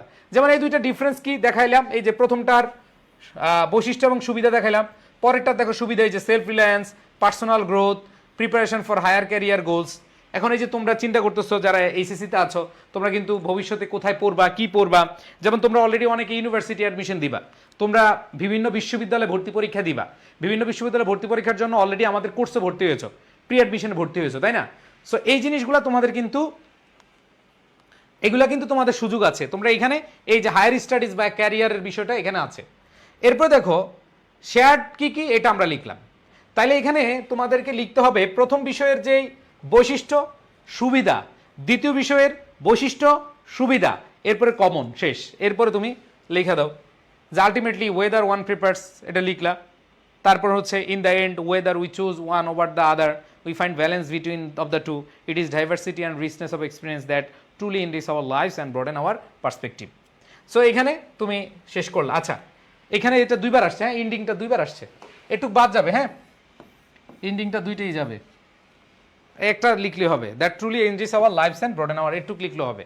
আর যদি রচনা আসে তুমি চাইলে আরেকটু বাড়ায় লিখতে পারো, যদি কম্পোজিশন দেয়। সো কম্পোজিশন আসার সম্ভাবনা কম, বাট তোমরা এখান থেকে লিখলে হয়ে যাবে। ওকে, এবার আসো যদি আমি তোমাদেরকে দেখাই ভিলেজ লাইফ এবং সিটি লাইফ। দেখো ভিলেজ লাইফ এবং সিটি লাইফ, মানে সিটি লাইফ এবং রুরাল লাইফ যেটাই বলো, ভিলেজ লাইফ আর ইয়ে। সো এখানে দেখো বৈশিষ্ট্যগুলো কি, যে সিটি লাইফে আরবান মানে শহুরে হয়, এটা ক্রাউডেড নয়েজি থাকে, অ্যাডভান্স হেলথ কেয়ার থাকে, এন্টারটেনমেন্ট বেশি থাকে, অ্যাবান্ডেন্ট ফ্যাসিলিটিস থাকে, ডাইভার্স জব অপরচুনিটিস থাকে, পাবলিক ট্রান্সপোর্ট থাকে, ট্রাফিক কনজেশন থাকে, তারপরে ইন্ডিভিজুয়ালিস্টিক ডাইভার্স পপুলেশন, বৈচিত্র্যময় জনসংখ্যা থাকে। আর রুরাল লাইফে কি হয়, natural, quiet, spacious, limited basic facilities. এগুলা তুমি এই যে এখানে বৈশিষ্ট্য লিখবা, সুবিধা লিখবা, এই যে সুবিধাগুলো লিখলাম, বৈশিষ্ট্যগুলো লিখবা, এই যে সুবিধাগুলো, ঠিক আছে। প্রথমে বৈশিষ্ট্য লিখলা, পরে এই যে সুবিধাগুলো লিখলা। আর সুবিধা এতগুলো লিখতে হবে না, তোমার এতগুলো লিখতে হবে না। অনেকেই ভাবো যে ভাই এতগুলো তো আমি পারবো না, এতগুলো তোমার লিখা লাগবে না, জাস্ট তোমার যতগুলো মনে থাকে ভাইয়া। আবার বলতেছি, কে মুখস্থ করবা না, তুমি জাস্ট কয়েকবার রিডিং পড়ো, তুমি খাতায় নোট করো। আমি তোমাদেরকে বলছিলাম যারা আমার এই ওয়ার্কশপ করবা প্রত্যেক একটা খাতা বানাবা। বিশ্বাস করো, তুমি যদি এই খাতাগুলো বানিয়ে লিখে লিখে সুন্দরভাবে নোট করতে পারো, আমি দেখেছি অনেকে নোট করেছো, কিন্তু যারা নোট করবা না তারা কিন্তু বিপদে পড়বা।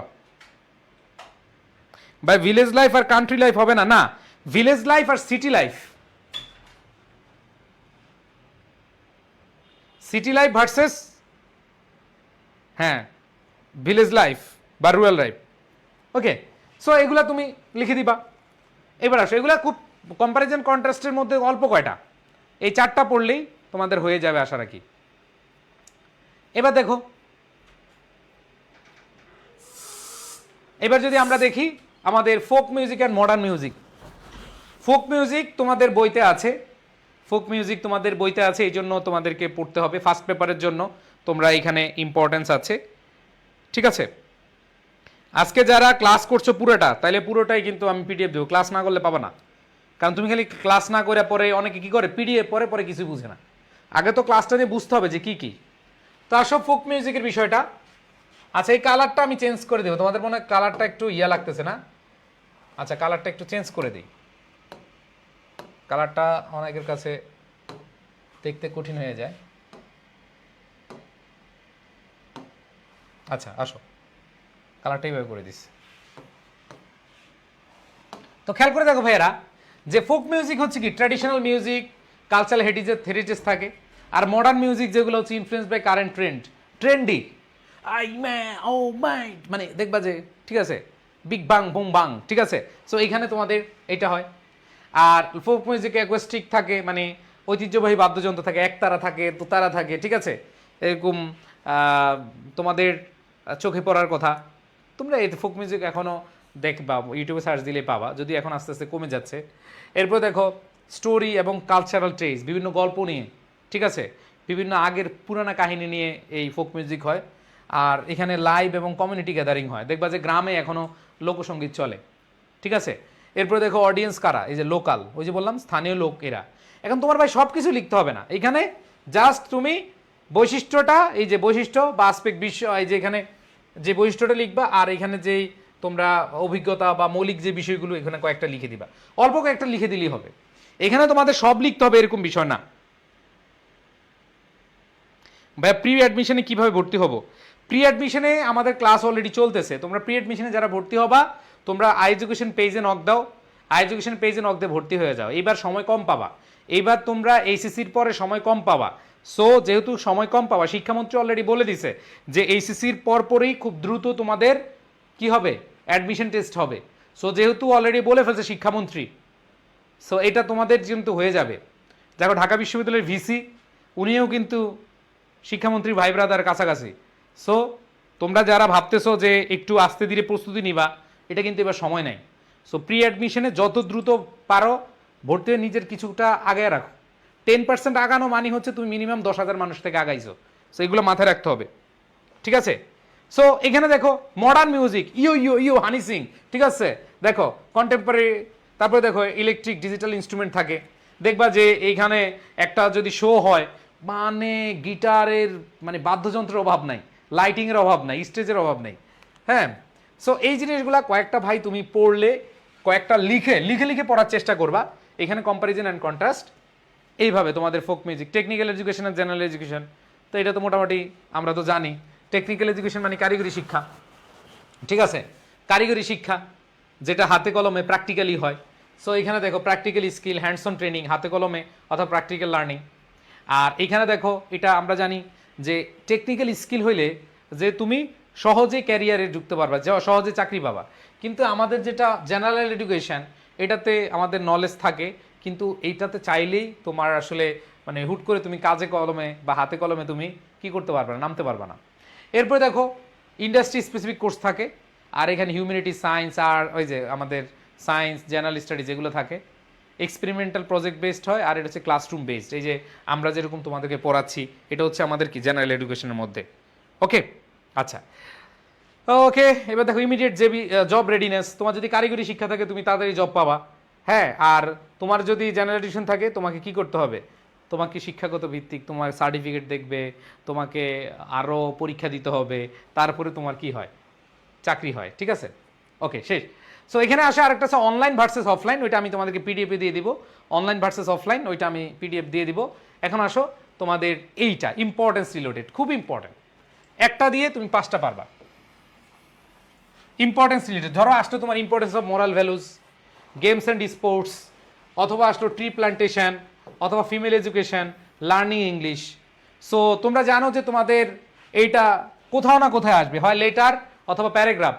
ঠিক আছে, ইম্পর্টেন্স অফ লার্নিং ইংলিশ। আবার দেখো মোরাল ভ্যালুজটা অনেকবার আসছে।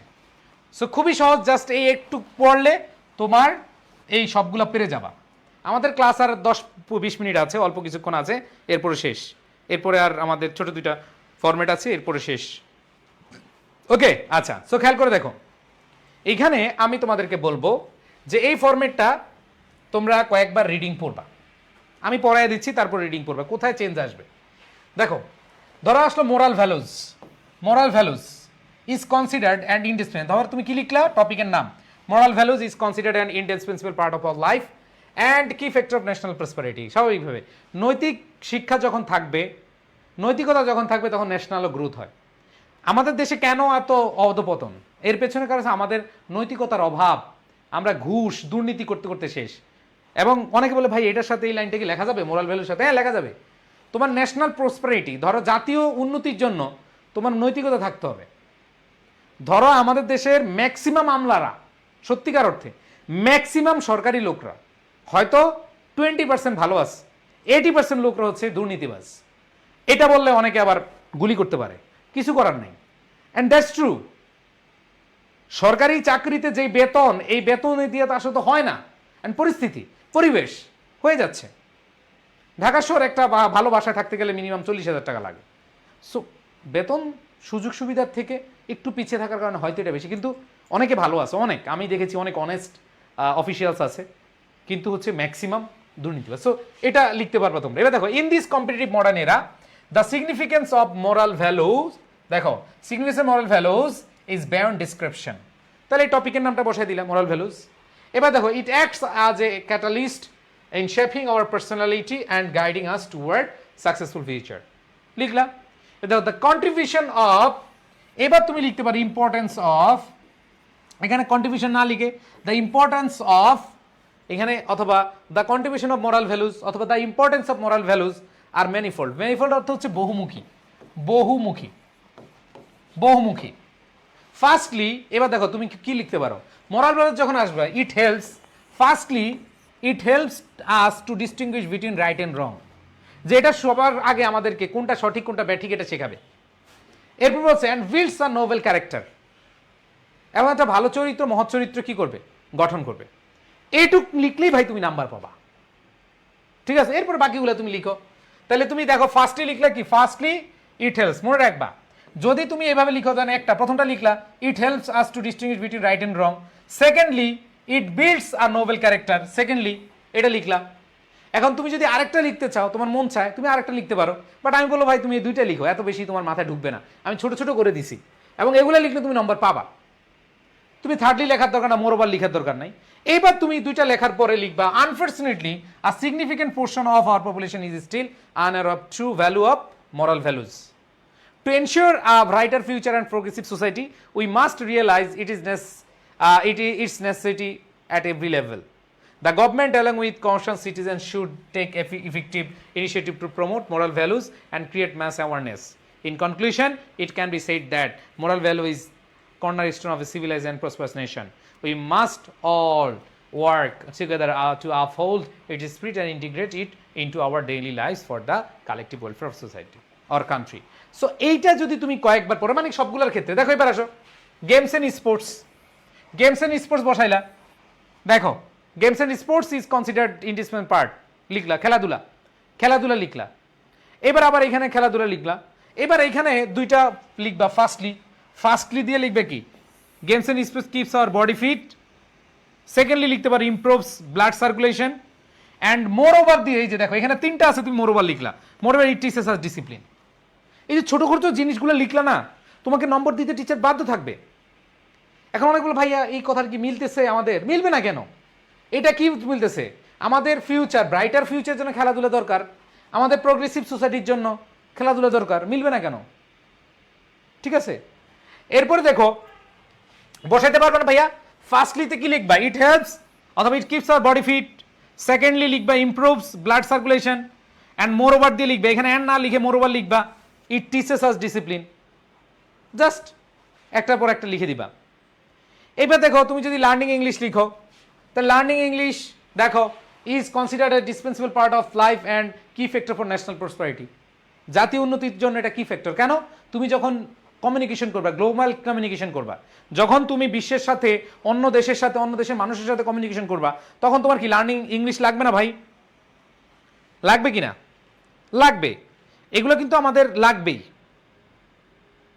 এরপরে দেখো তুমি এখানে যদি ফার্স্টলি দিয়ে লিখো, first it is an international language that opens the door to higher education, and secondly এখানে দেখো international language that opens to door to higher education.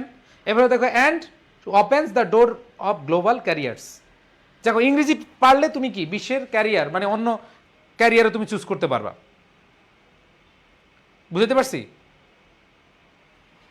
ওকে,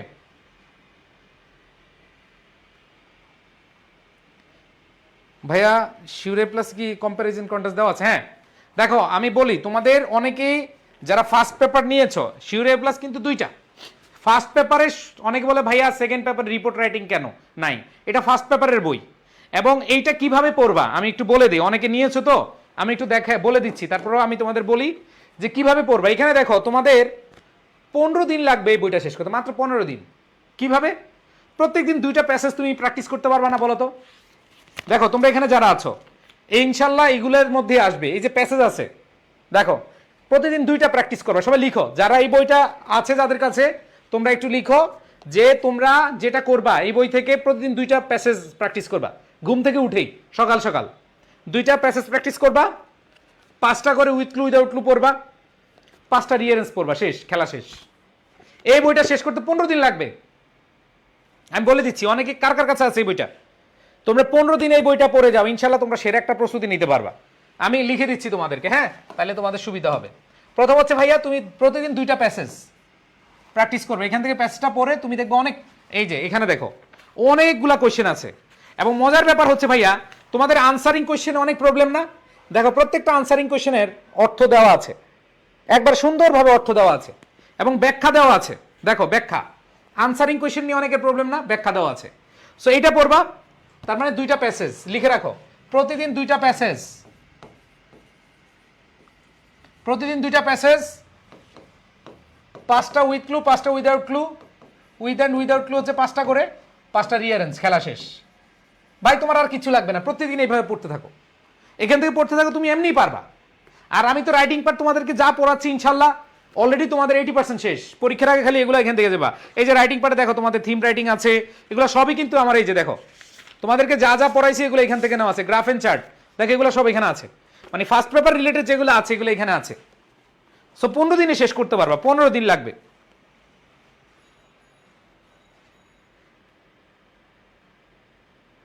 হ্যাঁ সকালবেলায় পড়ে ফেলবা, যাদের ইংরেজিতে প্রবলেম সকালে পড়ে ফেলবা।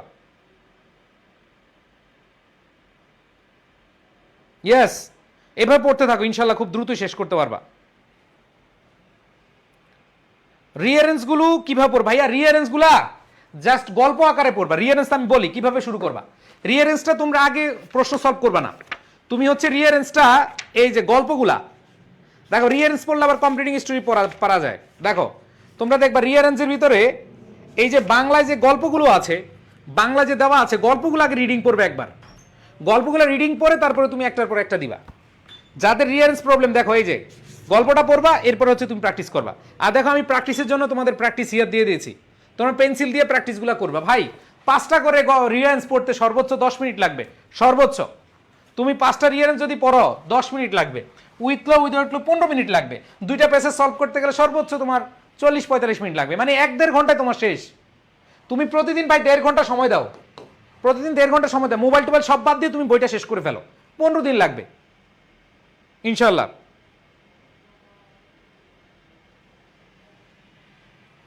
এটা 26 ব্যাচের যারা আছো তারা নিও, 25 ব্যাচের যেহেতু শর্ট সিলেবাস, তোমরা শর্ট সিলেবাসে যেগুলো আছে ওগুলো পড়বা, কিন্তু তোমাদের অন্যগুলা কাজে লাগবে। তবে 26-এর জন্য বেশি এটা কার্যকরী। ওকে, যাই হোক, বুঝছো কিভাবে পড়বা, তারপর আমি ভিডিও বানিয়ে দিব, সমস্যা নাই। আচ্ছা, এবার আসো আমরা যদি চলে যাই হচ্ছে ট্রি প্লান্টেশন। তো ট্রি প্লান্টেশনে দেখো, it provides us with oxygen, তাহলে তুমি লিখলা ফার্স্টলি, এই যে এখানে লিখলা firstly it provides us oxygen, secondly it prevents soil erosion লিখলাম। এবার থার্ডলি বা তুমি এখানে মোর ওভার দিয়ে লিখতে পারো মেনটেন্স ইকোলজিক্যাল ব্যালেন্স, হয়ে গেল। এরপর দেখো female education, it empowers women to be self reliant. Secondly লিখলা it helps to build an educated nation. এরপর তুমি থার্ডলি না লিখে, অথবা তুমি ওই ফার্স্টলি লিখে মোরওভার লিখলা, প্রথম লিখলা এরপর মোরওভার লিখলা, তাও হয়ে যাবে। এরপরে তুমি এখানে সুন্দরভাবে লিখে দিলা। তার মানে দেখো এই ফরম্যাটটা দিয়ে তুমি এইভাবে লিখলে তোমার 5টা হয়ে যায় কিনা, এবং এগুলো খুব ইম্পর্টেন্স রিলেটেড যেগুলো, বুঝতে পারছি। এবার আসো, যদি তোমাদের ডে রিলেটেড আসে, যদিও ডে রিলেটেড সহজ আছে, হ্যাঁ তোমরা এই ফরম্যাট না পড়লেও পারো। যদি ডে রিলেটেড ফরম্যাট না পড়ো তাও ভালো, ঠিক আছে। যদি ডে রিলেটেড আসে, ধরো ইন্টারন্যাশনাল মাদার ল্যাঙ্গুয়েজ ডে, মাতৃভাষা দিবস, তারপর হচ্ছে বিজয় দিবস। এই বছর আমি দেখলাম অনেকগুলা তোমাদের কলেজে এই ভিক্টোরি ডে আসছে, সো এটা খুব ইম্পর্টেন্ট, ভিক্টোরি ডে আসছে অনেকগুলো কলেজে। সো এখানে খেয়াল করে দেখো, তোমাদের যে কোয়েশ্চেনগুলো হয়, তোমাদের এই বছরের যে প্রশ্ন হবে ম্যাক্সিমাম বোর্ড, বিগত বছর যে বোর্ড এবং হচ্ছে তোমাদের টেস্ট পেপারের আলোকে হয়ে থাকে। সো টেস্ট পেপার তো এত পড়া তোমাদের সময় হয় না, বাট আমি চেষ্টা করেছি প্রত্যেকটা জিনিস এখানে নিয়ে আসতে, এবং আমার বিশ্বাস তোমরা যদি এইভাবে রাইটিং পার্ট পড়ে যাও, এখন অনেক সময় আছে। দেখো ভাই, তোমার যেই পরিমাণ সময় আছে, তুমি প্রতিদিন যদি ভাই 2টা করেও প্যারাগ্রাফ লিখো, 2টা করেই প্যারাগ্রাফ লিখো, তোমার 15 দিনে সিলেবাস শেষ। তুমি আর কি চাও? সত্যিকার অর্থে তোমরা বলো, তোমরা ভাইয়া আমি যেভাবে পড়াইছি সেইভাবে যদি তুমি পড়ো, এগুলা যদি তুমি একটু জাস্ট প্রতিদিন খাতায় লিখো, তুমি প্রতিদিন 2টা করে প্যারাগ্রাফ লিখতে পারবা না? বলো তো, পারবা কিনা বলো? তোমার 15 দিনে খেলা শেষ। সো কেন তুমি ভয় পাচ্ছ? সময় আছে, বাট তুমি সেটাকে ইউটিলাইজ করো না। এই যে তোমাদেরকে আমি মাত্র বললাম যে শিওর এ প্লাস বইটা তুমি 15 দিনে শেষ করতে পারো, অনেকে চিন্তাই করতে পারো নাই, অনেক বলে আল্লাহ কবে শেষ করবো, কিন্তু তুমি প্ল্যান করে করো। ভাই এটা কিভাবে নিব ভাইয়া? এটা তো তোমাদের বলে দিছি, বইটা হচ্ছে 0198744, এটা কিন্তু শেষ দিকে শেষ হয়ে যাচ্ছে মনে হয়, 446460, এই নাম্বারে হোয়াটসঅ্যাপ করবা। দেখো প্রতিদিন 2টা করে লিখলেই কিন্তু হয়ে যাবে। সো আমি মনে করি ভাইয়া তোমরা চাইলে এই ফরম্যাট নাও পড়তে পারো, কোনো সমস্যা নাই, বাট চাইলে পড়তে পারো। হ্যাঁ, যে dash is a day of great significance, তাহলে victory day is a day of, হ্যাঁ, great significance and national pride. হ্যাঁ, এরপরে তুমি চাইলে ওইখানে ভিক্টোরি ডের সাথে হচ্ছে তুমি লিখবা 16 ডিসেম্বর, 16 ডিসেম্বর, ঠিক আছে, লিখে দিলা। তারপরে দেখো it is observed with mass enthusiasm and solemnity across the country. The history of this day deeply rooted in our struggle and cultural identity. Every year people from all walks of life join together to celebrate the spirit of Victory Day. The day begins with various traditional programs. এবার specific কিছু line লিখবা, যেমন victory day যদি আসে, it marks our final victory over the Pakistani, হ্যাঁ, occupation forces on 16 December 1971 after a 9-month long bloody war. তো তুমি এখানে এটা লিখবা, ঠিক আছে, তুমি এই স্পেসিফিক লাইন লিখে দিলা, জাস্ট ভিক্টোরি ডের জন্য এটা লিখলা। আবার দেখো ইন্ডিপেন্ডেন্স ডে যদি আসে, on this day 26 March the formal declaration of our independence was made and starting our heroic struggle for freedom. তো এগুলা কে জানো না যে ইন্ডিপেন্ডেন্স ডে 26 মার্চ? অনেকেই জানে না, হ্যাঁ অনেকেই আসে, অনেকে জানে না কিন্তু এগুলো। বা ইংলিশ সেকেন্ড পেপারটা কবে আসবে? ইংলিশ সেকেন্ড পেপারটা শনিবার, রবিবার, সোমবারের দিকে চলে আসবে। হ্যাঁ, অলরেডি এটা আমরা দিয়ে দিব, এটা খুব দ্রুতই পেয়ে যাবা। ঠিক আছে, এই শিওর এ প্লাস এটা আগের আমাদের, তবে এটা আমরা ছোট করে সাজেশন আকারে দিচ্ছি এবার। সো এটা নেক্সট উইকে পাবা। 15 দিন লাগবে ভাই, তোমরা যদি ভালো করে পড়ো 15 দিন লাগবে। সো এরপর দেখো international mother language day, it reminds us the language martyrs of 1952। Just ওই যে ইতিহাসটা একটু তোমাকে তুলে ধরতে হবে, কারণ এটা কেন হয়েছে এটা যদি স্পেসিফিক না লিখো তাহলে তো নাম্বার দিবে না। So who is sacrifice their life, Sikh our mother tongue Bangla. এখন ভাইয়া যদি তুমি এক ফরম্যাটে শিখো তাহলে আলটিমেটলি কোনো নম্বর পাবা না। এই জন্য আমি তোমাদেরকে জাস্ট দিলাম কোন জায়গার জন্য কোনটা বসাইবা। এবং তুমি বেশি না, এই 4টা তুমি দেখে দেখে লিখবা, দেখবা তোমার মুখস্থ হয়ে গেছে। এই 4টা তুমি দেখে দেখে লিখো, তোমরা সবাই এই 4টা মুখে মানে দেখে দেখে লিখবা, দেখবা তুমি এমনি পারছো। ওকে, বা সেকেন্ড পেপার শিওর এ প্লাস বই কিভাবে পড়বো? সেকেন্ড পেপার শিওর এ প্লাস বই হচ্ছে বোর্ড কোশ্চেনগুলো 2 বছরের যে বোর্ড আছে এগুলো তুমি ব্যাখ্যা সহ বুঝে বুঝে পড়ো, গ্রামারটা। আর রাইটিং পার্ট তো আমি যেভাবে পড়াচ্ছি এনাফ। ঠিক আছে, আর ওইখান থেকে তুমি চাইলে দেখে দেখে পড়তে পারো। যেমন কম্পারিজন এন্ড কন্ট্রাস্ট, যেমন আজকে কম্পারিজন কন্ট্রাস্টটা এখানে আছে, তো ওইখানে তোমাদের যদি কম্পোজিশন আকার বড় করে দেওয়া আছে, একটু দেখবা বইতে একটু বড় করে দেওয়া আছে। এখন তুমি বড় করে দেওয়া মানে কি, তুমি হচ্ছে প্যারাগ্রাফের জন্য পড়ে ফেললা, কম্পোজিশনের জন্য পড়ে ফেললা। বুঝতে পারছি? সো এগুলো আসলে ডিপেন্ড করতেছে তুমি কতটুকু ভালোভাবে পড়তেছো। ওকে, আচ্ছা। সো এরপর দেখো পয়লা বৈশাখ। পয়লা বৈশাখে তুমি কি করো? মঙ্গল শোভাযাত্রা, পান্তা ইলিশ, ট্রেডিশনাল ফেয়ার্স, তারপর হচ্ছে marking the beginning of Bengali new year, Bangla নববর্ষ। সো এইখানে খেয়াল করে দেখো, জাস্ট তুমি দেখা দেখা যদি প্রতিদিন 2টা করে প্যারাগ্রাফ লিখো, এই ফরম্যাটগুলোই লিখো, তোমার ভাই পড়া লাগবে না। সো তোমরা আসলে রুটিন করতে পারো না। তোমাদের কি সবার রুটিন আছে? বলে ইংরেজির কোনো রুটিন আছে? নাই মনে হয়। রুটিন করা আছে বাসায়? ওকে, এবার আসো ইউজেস অ্যান্ড অ্যাবিউজেস অফ। এটা তোমাদের দেখো ইন্টারনেটের ব্যবহার, সুবিধা অসুবিধা, ফেসবুকের ব্যবহার সুবিধা অসুবিধা, ইন্টারনেটের, সোশ্যাল মিডিয়া অথবা আর্টিফিশিয়াল এআই। তোমাদের এবার এআই দিয়ে আসতে পারে, এআই দিয়ে যদি আসে টেনশন করার কিছু নাই। আর্টিফিশিয়াল ইন্টেলিজেন্স এটা ইম্পর্টেন্ট। সো আর্টিফিশিয়াল ইন্টেলিজেন্স যদি আসে তাহলে তুমি এখানে ইউজ অ্যান্ড জিভিজেসের মানে এই ফরম্যাটটা ইউজ করতে পারো, তবে সেইখানে অ্যাডভান্টেজ অ্যান্ড ডিসঅ্যাডভান্টেজগুলো এখানে কি একটু তোমাদেরকে পড়তে হবে। সো আমি তোমাদেরকে পিডিএফ এগুলো সুন্দরভাবে দিয়ে দিব। Okay, by first paper writing part দেওয়া আছে। হ্যাঁ, ফার্স্ট পেপার রাইটিং পার্ট দেওয়া আছে। ওকে, সো খেয়াল করে দেখো ভাইয়া, এখানে আমি যদি তোমাদেরকে দেখাই, আমি যদি তোমাদেরকে বলি, দেখো কি বলা আছে এখানে। আমরা লিখবো dash is one of the most remarkable invention, তাহলে এটা ফেসবুক লিখো, সোশ্যাল মিডিয়া লিখো, অথবা এআই, তাহলে artificial intelligence one of the most remarkable invention of modern science. In the age of globalization it has become essential part of daily life. The impact of dash on society is immense. তাহলে impact of social media, Facebook অথবা তোমার internet অথবা artificial intelligence, যেটা আসুক এটা লিখলা। এরপরে দেখো it has, দেখো এখানে বলেছে as it has revolutionalized the way we communicate and share information. তো প্রত্যেকটা জিনিস তুমি এআই কমিউনিকেট করো, ফেসবুক কমিউনিকেট করো, ইন্টারনেট কমিউনিকেট করো, একই যেটাই আসুক এখানে এগুলা সব আলাদা আলাদা। ফেসবুক আসুক, ইন্টারনেট আসুক, সোশ্যাল মিডিয়া আসুক, তুমি এরকম অ্যাবিউজ, ইউজ অথবা হচ্ছে অ্যাডভান্টেজ ডিসঅ্যাডভান্টেজ আসলে এভাবে লিখবা। এরপরে দেখো there are many advantages to using dash. To using কি, তোমার এখানে যেটাই হোক আসবে। It allows us to connect with people globally, stay updated with the latest news and access a vast world of knowledge within seconds. এইখানে তুমি দুই একটা লিখলা, যেমন ফেসবুক যদি সোশ্যাল মিডিয়া আসে তাহলে তুমি কি লিখবা? It connects us the friends and helps in social networking. এবার এটা ডিসঅ্যাডভান্টেজ কি লিখবা? Fake news. দেখবা সোশ্যাল মিডিয়ায় অনেক অহরহ ফেক নিউজ, ভুয়া নিউজ কিন্তু হয়। ঠিক আছে, এরপরে খেয়াল করে দেখো কজেস মেন্টাল স্ট্রেস। এবং এই যে ফেক নিউজের কারণে মেন্টাল, এখন এআই দিয়া, ওরে বাবারে, এআই এর ক্ষেত্রেও তোমরা দেখবা যে এআই দিয়ে কি করে, এআই দিয়ে তোমার কি করে ফেক নিউজ বানায়, এতে মেন্টাল স্ট্রেস হয়। এখন আমি গাজর রে আমারে তোরা খাবি, ঠিক আছে। আবার দেখো যে হুট করে দেখবা যে এআই দিয়া শেখ হাসিনা হুট করে ঢুকে পড়ছে, আবার এআই দিয়া দেখবা যে তোমারে নাচাইতেছে, ঠিক আছে। সো এআই দিয়ে আমাদের অনেক ডিসঅ্যাডভান্টেজ আছে, অ্যাডভান্টেজও আছে, ঠিক আছে। আবার দেখো যদি ইন্টারনেট আসে, huge warehouse of information, যেমন এআই দিয়ে তুমি এটা অ্যাডভান্টেজ লিখতে পারো।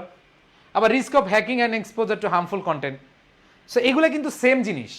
যদি ফেসবুক আসে sharing photos, thoughts and keeping in touch with family.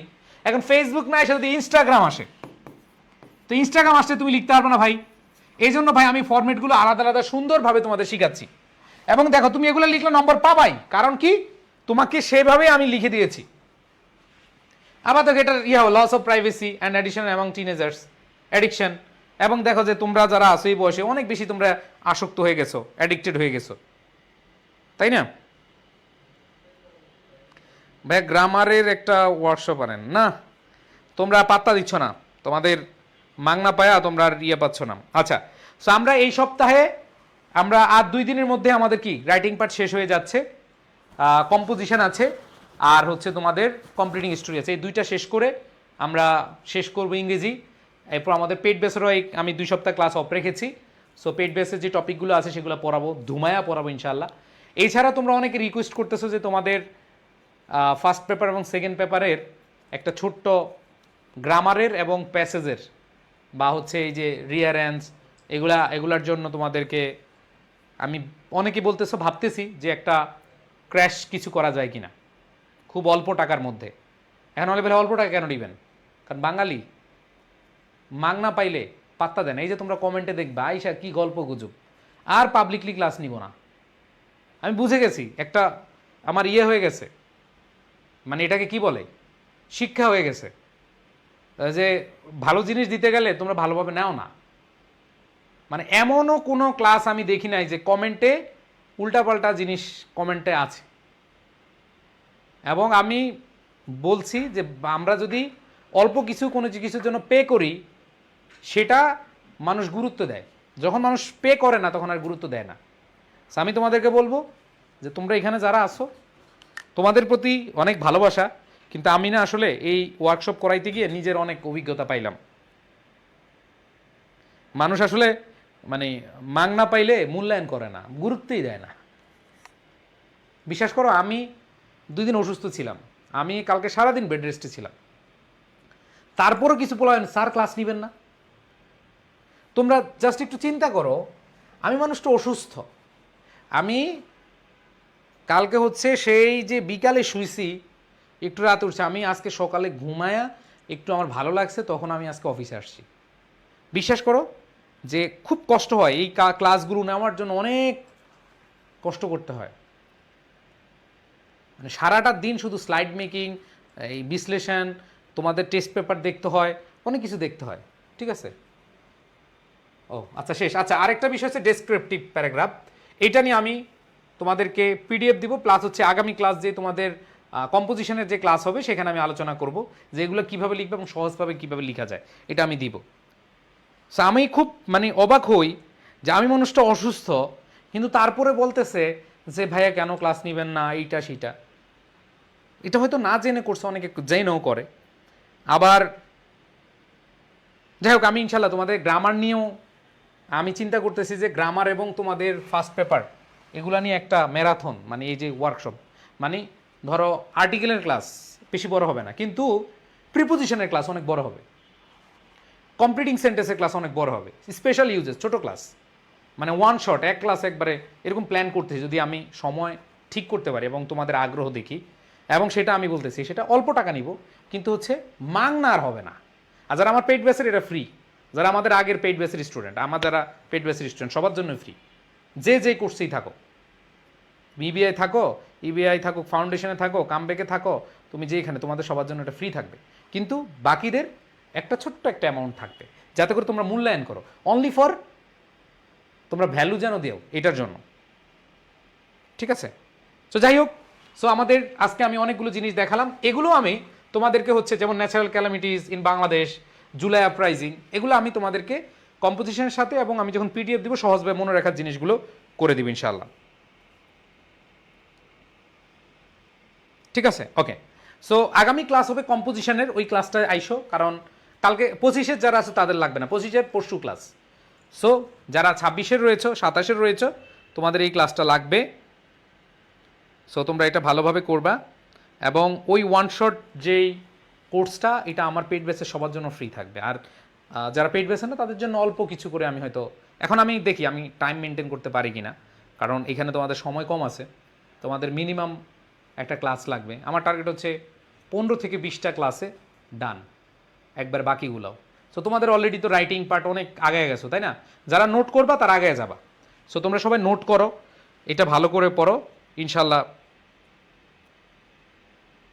ঠিক আছে। হ্যাঁ, তোমরা আমাদের যেই কোনো কোর্সে থাকো এটা সবার জন্য ফ্রি থাকবে, কারণ তোমরা অলরেডি ভ্যালু দিছো। আর যারা ভ্যালু দেয় নাই তাদেরকে একটু ভ্যালু দিতে হবে। ওকে, ঠিক আছে। সো কালকে দেখা হবে ইনশাল্লাহ। হ্যাঁ, পেড বেসের জন্য ফ্রি, তোমাদের আর কিছু দেওয়া লাগবে না, ঠিক আছে।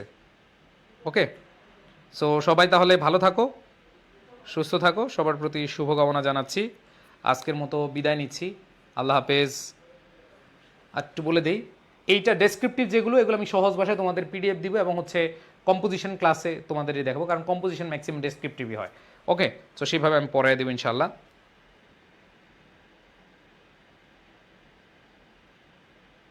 ওকে, সো সবাই একটু নোট করার চেষ্টা করবা।